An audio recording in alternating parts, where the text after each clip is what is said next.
Hi, my name is Terry Duran, and I am a family nurse practitioner. Today, we're going to talk about self-determination.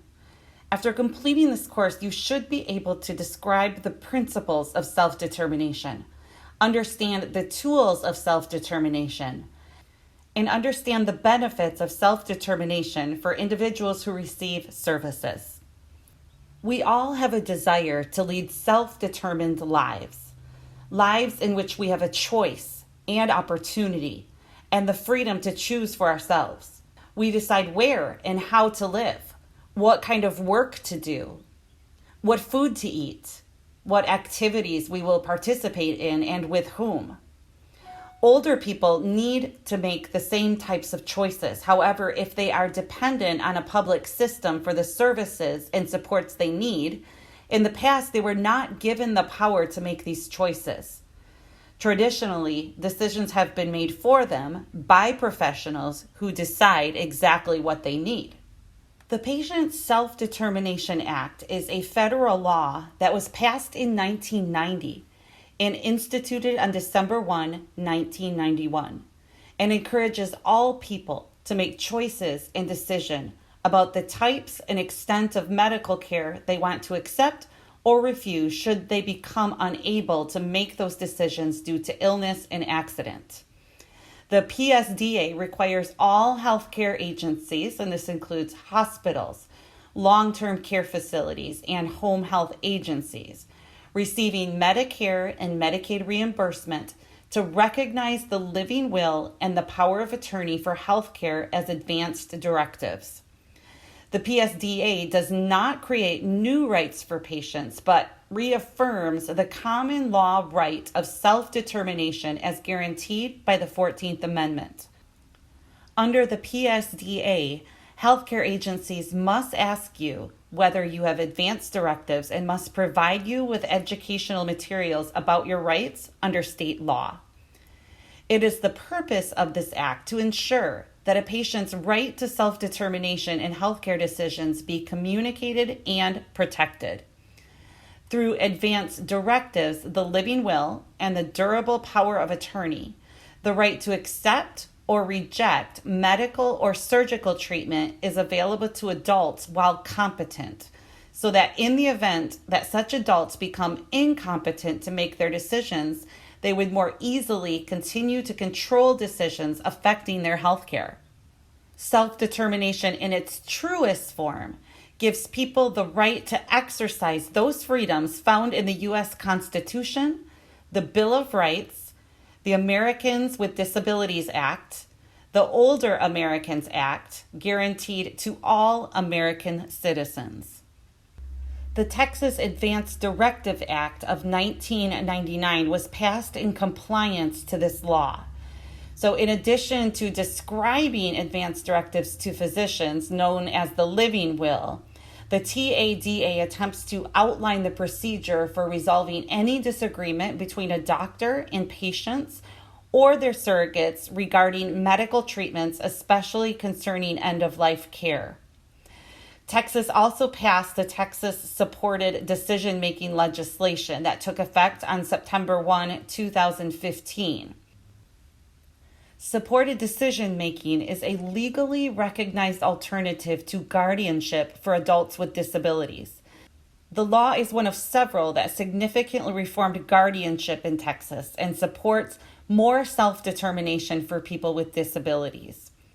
But more than a law, self-determination is a concept. There's also a theory of self-determination. Self-determination is a broad term that describes an individual's right to make choices about their own lives, to have the same rights and responsibilities as everyone else, and to speak and advocate for themselves. The right to self-determination is not dependent on age or disability. We're going to watch a video about self-determination. And even though it's a little bit older, it's the one that I could find that explains the concept of self-determination and its principles, and it can be applied to the context within which we are talking. This is the first of 3 training modules on the foundations of self-determination. This is called the Principles of Self-Determination. People describe freedom in many different ways. For some, it's doing whatever you want, whenever you want. For others, it means moving out of the house, living on your own, or eating anything in the pantry, anytime, day or night. But freedom for people with disabilities means all that and more. It means living your life and making as many decisions about your life as possible with the needed support of family, friends, and allies. This is called self-determination, and it's based on 5 principles: freedom, authority, support, responsibility, confirmation. Founder and Executive Director of the Center for Self-Determination, Tom Nerney, explains the principles. And here we're talking about simply the everyday freedoms that everybody takes for granted, not special freedoms. We have always maintained that the founding documents of what we mean by self-determination are nothing less than the Constitution and the Bill of Rights. The Center for Self-Determination is the primary clearinghouse and training and technical assistance center for self-determination in the United States and in other countries, and it is headquartered in Michigan. One of the center's main goals is to move the power and authority over resources directly to all people with disabilities, as well as to those with mental illness and seniors with help from friends, family, and allies. A popular public speaker and self-determination advocate, Ricky Broussard, captures his audience's attention with his top 10 list of how self-determination has worked in his life. Now that I'm living on my own, I get to go out and eat the food that I want. And actually, I go to the grocery store and pick out the groceries that I want to eat. So that's real good for me too. When I used to live at the group home, my girlfriend, she could come over, but she couldn't stay because I used to live in a group home. But now that I'm living on my own, if I want her there, she can come. But and if I don't want her there, she don't come. But she can. And when it's time for her to go, if I want her to stay, she can stay. But when it's time for her to go, I say, you gotta go. See you tomorrow. When I used to live in a group home, I didn't. That wasn't the place where I wanted to live originally. Because where I wanted to, and which I am now, I wanted to get closer to my family, where my family can come over and we can all chill out. I have the opportunity to have my own staff, and I can hire and fire who I want.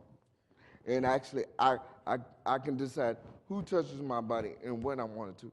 Because all of you in here, husbands, wives, if you don't want to be touched by your husband or your wife, you can tell her, I don't feel like being touched. But see, I didn't have that opportunity at first because the staff, they're hired by the agency. They weren't hired by me. So I couldn't tell that staff or that person, no, I don't want you to give me a shower today. So I had to let them do that. But now I can hire and fire my own staff and decide who touches my body and when I want them to. And the number one reason, like I said earlier, the real most important thing is to me that I can have my grandmother. And actually, she has been over several times, and she spent the night, and she's cooked for me. Self-determination has allowed Kathy Nowacki to continue to run her business and provide top-notch care for her 93-year-old mom. She chose the caregiver for her elderly mother, and it was a perfect match. Well, it was important for me in 2 ways. One, we were with an agency at one time. In the course of a 24-hour period, when my mother lived up north, sometimes there were 3 different people through there on a day. My mom's 93 and a half, and it just led to confusion for her. She, used to say to me on the phone, people are coming and going through here like a revolving door. And I didn't like that. And the quality of care was not what Jen treats my mom like it's her gram. And my mom treats her like she were her granddaughter. For many years, people with mental illness, people with developmental disabilities, and the frail and elderly populations were segregated, outcast from society. No one knows what that feels like better than Robert Denton. He used to live in an institution and now, because of self-determination, makes all of his choices with some help from family and friends. Before, I was pushed around, bossed around, and yelled and hollered at. And now? I don't have no problems. Now that you've heard a little more about self-determination, let's take a closer look at the principal definitions. Freedom, to choose a meaningful life in the community. Authority, over a targeted amount of dollars. Support, to organize resources in ways that are life-enhancing and meaningful to the individual. Responsibility, the obligation to use public dollars wisely and to contribute to one's community. Confirmation, of the important role that people must play in a newly redesigned system. The last principle, confirmation, was added to the list after the original 4 were adopted. Organizers thought they should add another core principle encouraging people to get involved and make sure the principles were carried out. These 5 principles evolved after the Americans with Disabilities Act was put in place in July of 1990. The ADA is a wide-ranging civil rights law that prohibits, under certain circumstances, discrimination based on disability. One of the few decisions we made early on that was not a mistake was to try and organize this around a set of principles that had operational value. That is, when you talked about freedom, we would then discuss what that meant at an everyday level. And so we never reverted to thinking about what we mean by self-determination as another program. That, in fact, it was a different way of organizing long-term supports, period. Greg and Linda Marshall know what it's like to be told they can't be together. Several years ago, they met and fell in love, but then a staff person began to interfere. Their staff wouldn't accommodate them, so I would go over to her house, to their apartment, and pick her up and bring her to Greg's house. It was a struggle because nobody wanted them to be together, and I said, why not? They're suited for each other. They enjoy each other's company. They like being together. Show me a law that says people with disabilities or even minor disabilities can't have happiness with one another. The principles of self-determination establish that people are the planners and decision-makers in how they spend their days and in how they live their lives, with caring assistance available when needed.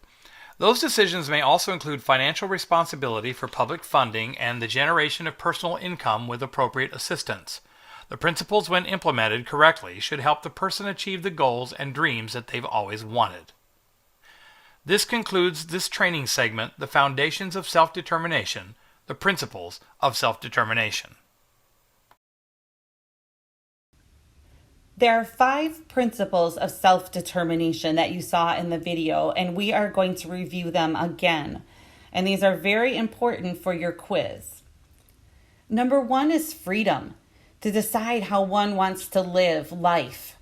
In self-determination, freedom means what it means to everybody, the right and opportunity to live your life as you determine. When you look at how well the system is supporting an individual, look at it and measure how much freedom that person within their circle of support has and how much their life looks like other people's in their community. Principle number 2 is authority. The individual has authority over the support and service resources available to them. Authority in a self-determination system comes from having control over an amount of money that is allocated by the system for the individual's support. Controlling the spending of the dollars mean individuals, again, within their circles of support, can control key decisions such as who helps them, what they help them do, how dollars are spent for long-term investments in people's stability and security, and other decisions that affect quality of life. The third principle is supports, organizing a network of support for the individual, family, friends, and those who care. Support is also a critical principle because it refers to the most fundamental change in a self-determination-based system. The shift from programs that take care of people to setting up a personalized and self-determined system of support for an individual to live a life like other people in society. A system based on support rather than programs starts with the person's determination of what he or she wants to accomplish in life, and then figures out how to use the resources available to an individual to support him or her in pursuit of that life. The fourth principle is responsibility. Individuals with support take responsibility for their decisions and actions to assure the wise use of public dollars. Expecting people to be responsible for their lives does not mean that they are abandoned or neglected. It means that when they get control of decisions, especially those regarding money, they will be expected to be responsible for what they decide. Those involved in a self-directed arrangement must engage with each other to gain understanding of what people need to responsibly manage their supports.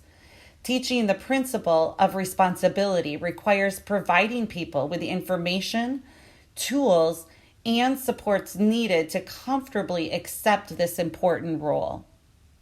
And the fifth principle is confirmation, honoring the important leadership role individuals who receive public support play in changing their systems of support.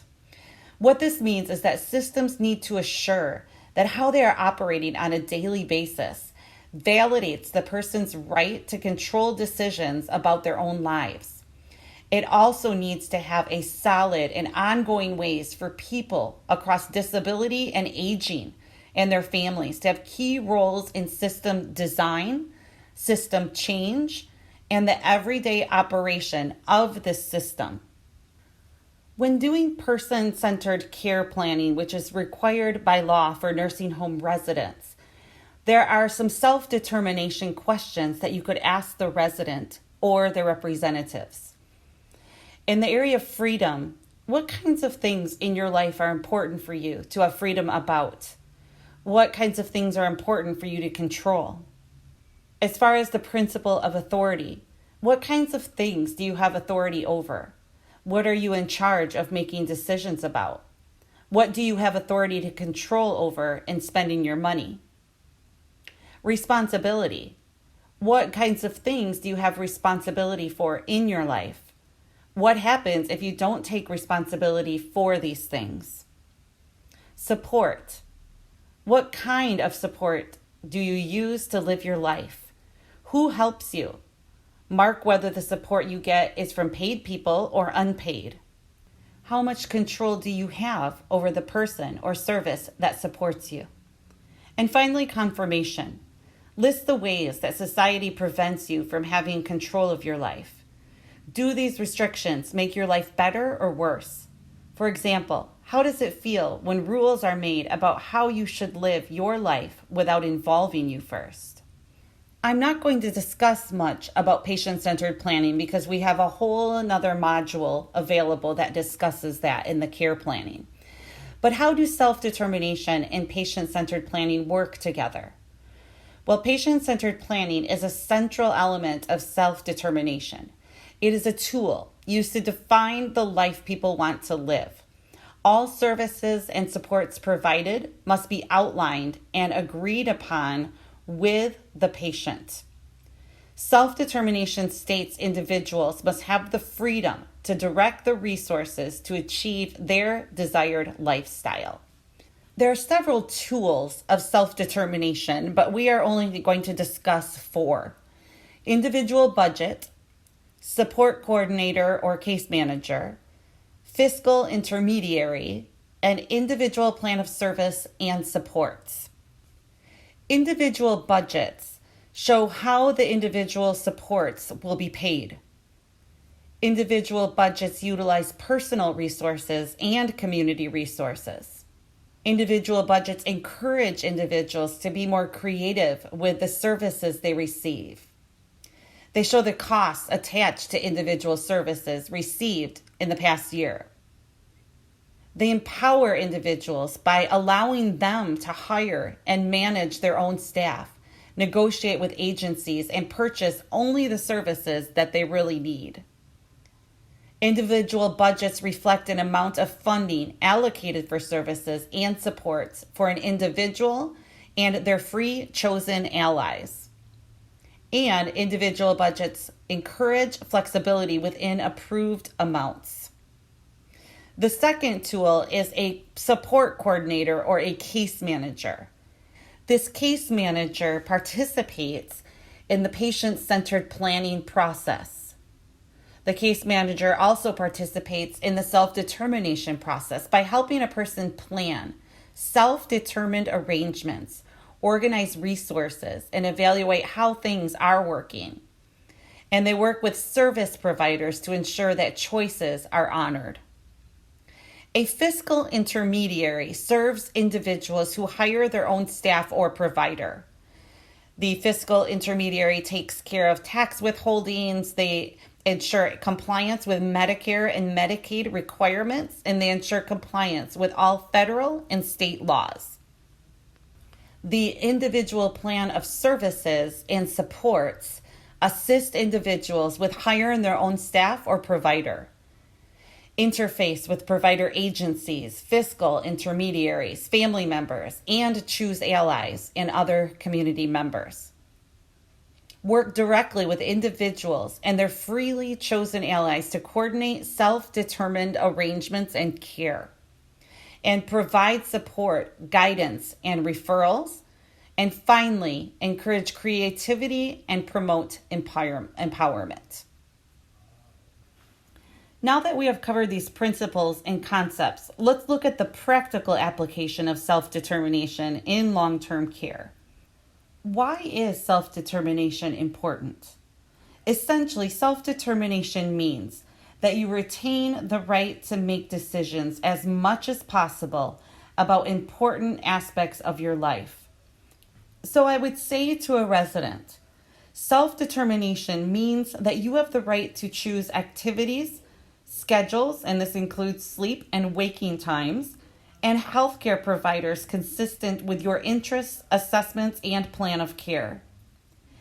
You have the right to make choices about aspects of your life that are significant to you, including what you eat and how you spend your free time. You have the right to manage your own financial affairs, including the right to know in advance what charges may be imposed against personal funds. You may also formulate advanced healthcare directives to ensure that your desires are followed even when your health no longer allows you to make those decisions. You have the right to organize and participate in resident and family groups and community activities. You have the right to participate in social, religious, and community affairs that do not interfere with the rights of other individuals. You have the right to wear your own clothing and determine dress, hairstyle, and other personal effects. Self-determination means you also have the right to designate a representative who may exercise your rights on your behalf to the extent provided by state law. The representative may exercise only those rights delegated to him or her, and your wishes and preferences will still be considered. You will also be provided with opportunities to participate in the care planning process, and you retain the right to exercise all rights not delegated to a representative, including the right to revoke a delegation of rights, except as limited by state law. You have the right to have caregivers who will respect those rights. You have the right to make choices about aspects of life that are significant to you. What's more, you have the right to exercise these rights free of interference, coercion, discrimination, or reprisal. You have the right to spend time with other people inside and outside if you're able. And finally, you have the right to a dignified existence. How can a long-term care facility empower its residents and enable them to become involved in decisions that affect their lives every single day? Many long-term care facilities have put together resident councils, maybe a resident welcoming committee, a resident activities committee, a food committee, a resident newsletter, providing the opportunity to vote, a quality of life survey, dietary surveys, and the care planning process. Allowing residents in long-term care to be self-determined allows them the autonomy and the freedom to make choices that shape their daily lives. It's important for their well-being when they are allowed to pursue things that motivate them, They will feel happier, and it will make their lives meaningful. And no one can argue against that. Thank you so much for listening. Again, this is Terry Duran, and I'm a family nurse practitioner. And I hope you have a wonderful day. And now it is time to take your quiz.